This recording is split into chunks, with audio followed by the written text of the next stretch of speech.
Inilah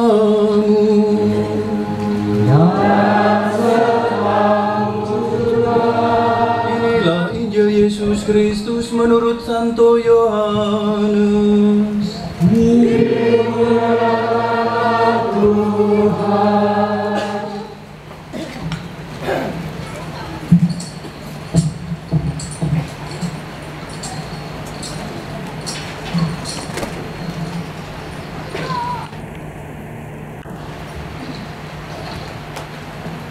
Dalam rumah ibadat di Kapernaum, Yesus berkata kepada orang banyak, "Semua yang telah diberikan Bapa kepadaku akan datang kepadaku, dan barang siapa datang kepadaku, ia tidak akan kubuang.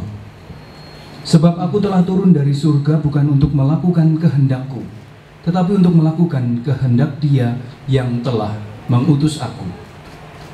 Yaitu, dan inilah kehendak Dia yang telah mengutus aku, yaitu supaya dari semua yang telah diberikannya kepadaku jangan ada yang hilang, tetapi supaya ku bangkitkan pada akhir zaman. Sebab inilah kehendak Bapakku, yaitu supaya setiap orang yang melihat Anak dan percaya kepadanya beroleh hidup yang kekal, dan supaya aku membangkitkannya pada akhir zaman." Berbahagialah orang yang mendengarkan sabda Tuhan dan tekun melaksanakannya.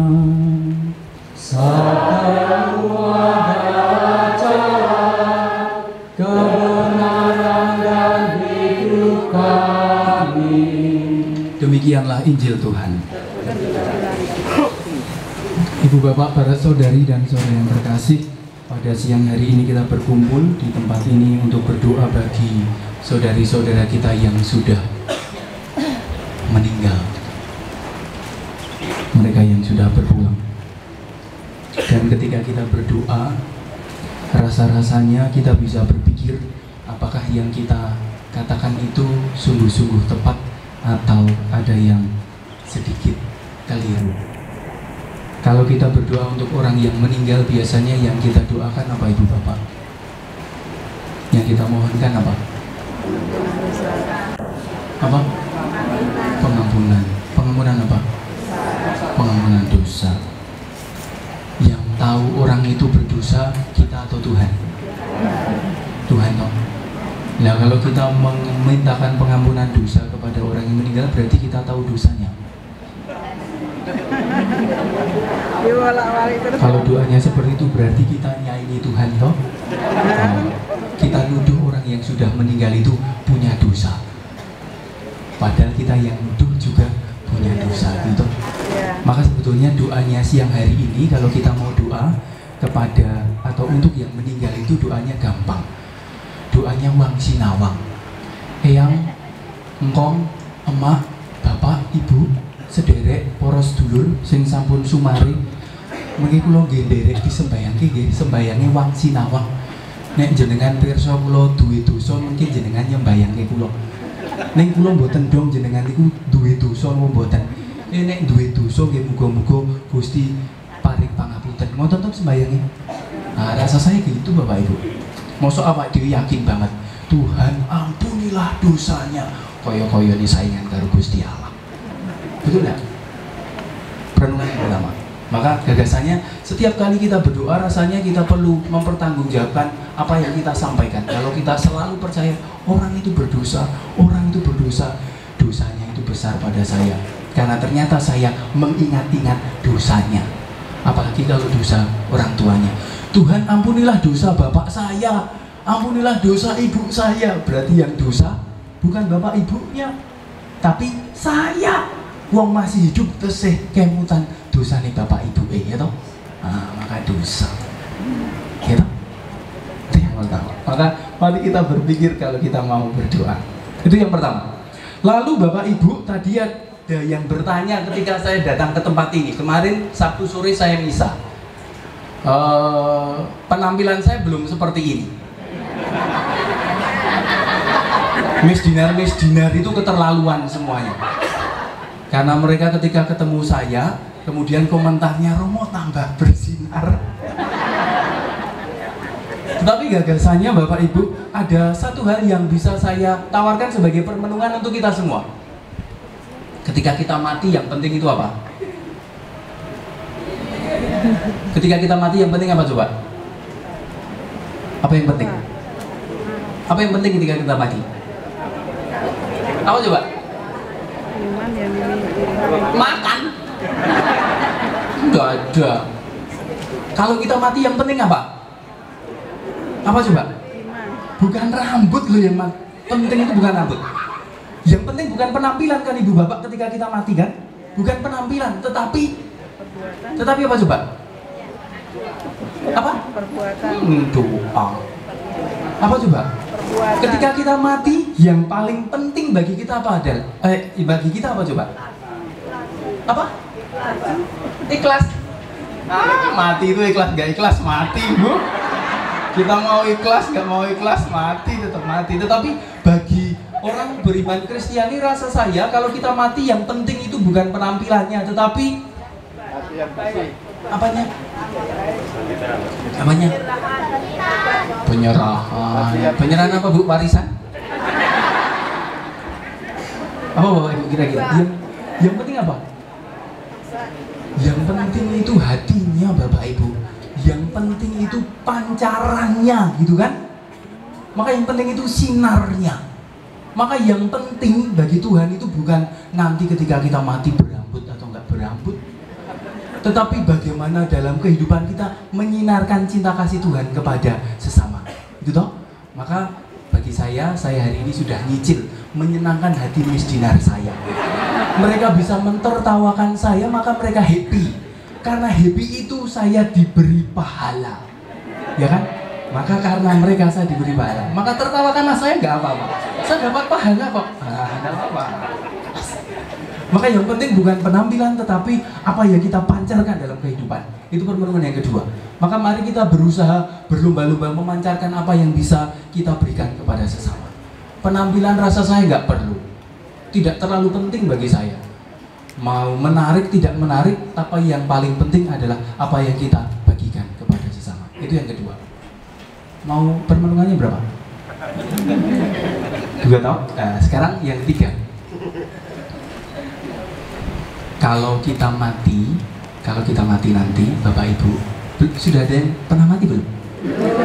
Ya. Mau?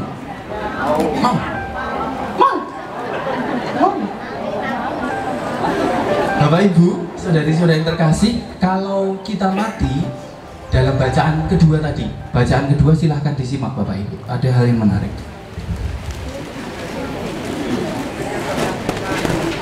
Kalau kita mati nanti, masih ada suami istri nggak?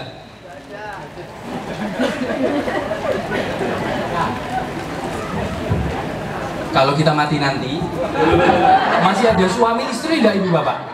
Masih ada nggak? Nggak tahu? Nggak tahu ya? Kalau mati nanti masih ada orang tua dan anak-anak nggak? Ada, semua sama. Nggak tahu? Nggak tahu? Sudah pernah baca kitab suci? Pernah? Semua sama jadi saudara. Belum pernah juga? Berarti Anda belum membaca kitab suci Bapak Ibu.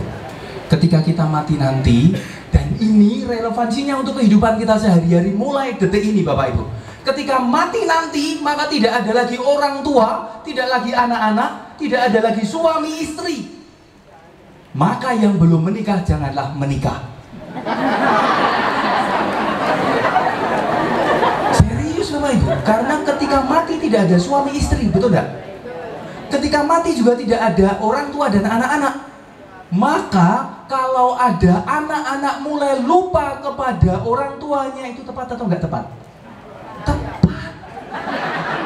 Karena anak-anak sedang menciptakan suasana surga bagi bapak ibu dan dirinya. Maka jangan dianggap mereka berdosa atau durhaka. Ada yang main yang nggak kelihatan. Tapi jelas loh, tidak ada orang tua, tidak ada anak-anak, tidak ada suami, tidak ada istri. Di Injil jelas dikatakan toh, ketika kita mati tidak ada lagi kawin dan dikawinkan, tidak ada orang tua dan anak-anak. Maka kita sama Bapak Ibu. Maka dalam bacaan tadi dikatakan halaman 2. Karena sama seperti orang mati dalam persekutuan dengan Adam, maka demikian pula semua orang dihidupkan kembali dalam persekutuan dengan Kristus. Maka yang paling penting itu bukan persekutuan dengan istrinya atau suami. Yang paling penting ketika kita mati nanti bukan gambaran sok neng surga aku ketemu sedulurku meneh, enggak Bapak Ibu. Tetapi ketika mati ternyata yang penting adalah Kristus. Fokusnya Kristus. Maka nanti dalam kematian, dalam peristiwa halaman 2 tadi, dalam bacaan kedua, bacaan pertama, kedua, jelas dikatakan tidak ada lagi Pak, Mbok, dan anak-anak, tidak ada lagi suamiku, tidak ada lagi istriku. Yang ada fokus kita hanya kepada Kristus. Maka mulai sekarang jangan terlalu fokus pada istrinya, tapi fokuslah kepada Kristus, gitu loh maksud saya. Jangan terlalu fokus pada suami, tetapi fokuslah pada Kristus pula. Jangan terlalu fokus pada anak-anak, tetapi fokus juga pada Kristus. Anak-anak jangan terlalu fokus pada orang tuamu, tapi fokus juga pada Kristus. Itu gagasannya. Karena nanti selamanya kita akan fokus pada Kristus dan bukan pada pasangan, anak-anak, atau orang tua kita. Piye Bapak Ibu? Piye Bu? Itu saja. Fokus kita nanti tidak pada pasangan hidup kita, tidak pada keluarga, tidak pada anak-anak. Maka jangan berpikir sok nek mati aku bakal ketemu mantan pacarku, raono Bapak Ibu, tidak ada. Sok nek aku mati bakal ketemu karo koncoku sing wis mbiyen kae, ora kepikir meneh Ibu Bapak. Kalau kita mati nanti fokusnya pada Kristus. Saking senenge ketemu karo Gusti Yesus, semuanya lupa, ya kan? Maka belajarlah mulai sekarang sedikit demi sedikit melupakan istrinya, sedikit demi sedikit melupakan suaminya, orang tuanya, anak-anak, dan pastornya. Lupakan. Tapi fokusnya kepada Kristus. Setuju? Itu bukan kata-kata saya, kata-kata kitab suci, kata-kata Paulus halaman 2. Akan dihidupkan kembali dalam persekutuan dengan Kristus, bukan persekutuan dengan keluarganya, bukan persekutuan dengan anaknya, orang tua, suami atau istrinya, tetapi persekutuan dengan Kristus. Itu yang ketiga.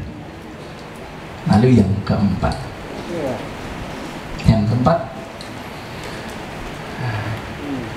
Bapak Ibu, saudari-saudari yang terkasih, yang terakhir yang ingin saya katakan untuk kita semua sebagai bahan perenungan.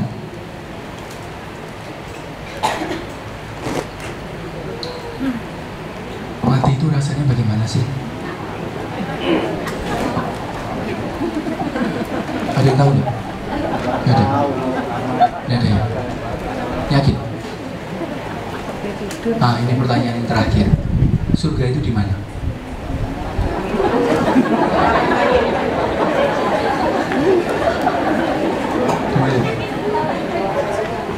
Saya tidak percaya surga di telapak kaki ibu. Karena kadang-kala ibu itu jorok. Maka Anda kalau percaya surga di telapak kaki ibu, maka Anda mengatakan surga itu jorok.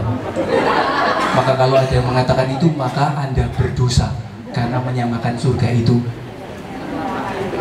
jorok. Itu kan. Surga itu ada di mana?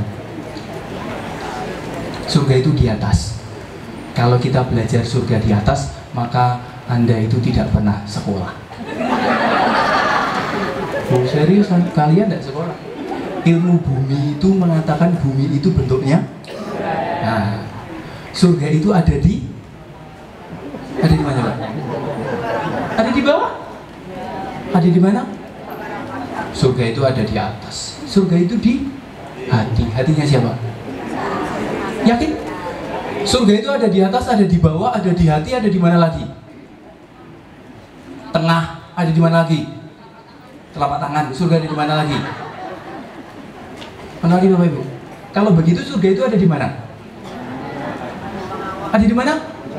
Ada di awang-awang. Enggak Bapak Ibu. Kalau begitu surga ada di mana? Kalau ada di bawah, di atas, di kiri, di kanan, di hati, maka surga ada di mana? Maka surga itu ada di mana-mana Bapak Ibu, gagasannya. Sekarang mari kita renungkan. Kalau orang mati berkenan kepada Allah, Tuhan itu memberikan surga kepada mereka. Kalau begitu orang yang mati ada di mana? Masuk mana? Masuk surga. Surga itu ada di mana? Maka orang mati itu ada di mana? Di mana-mana. Betul nggak? Betul. surga itu ada di mana-mana, maka orang yang meninggal itu ada di mana-mana. Maka Bapak Ibu, kalau kita sore hari ini berdoa di sini, maka orang yang kita doakan ada di sini. Percaya? Percaya. Tetapi orang yang meninggal yang kita doakan juga sekaligus tidak ada di sini. Percaya? Percaya, karena ada dimanapun juga. Karena surga itu ada dimanapun juga. Maka setiap kali peringatan arwah, ini relevansinya, tidak harus berdoa di gereja, tidak harus berdoa di rumah, tidak harus berdoa di tepi pantai, tidak harus berdoa di krematorium, tidak harus berdoa dimanapun juga, tetapi bisa berdoa dimanapun juga. Itu gagasannya, di mana-mana. Karena orang yang sudah meninggal ada di surga. Karena surga itu ada di mana-mana, maka mereka ada di mana-mana. Anda pengen ada di mana-mana? Mati berarti. Mati berarti. Kalau iya, maka marilah kita berlomba-lomba masuk ke dalam surga. Dimuliakanlah nama Tuhan kini dan sepanjang segala masa. Amin.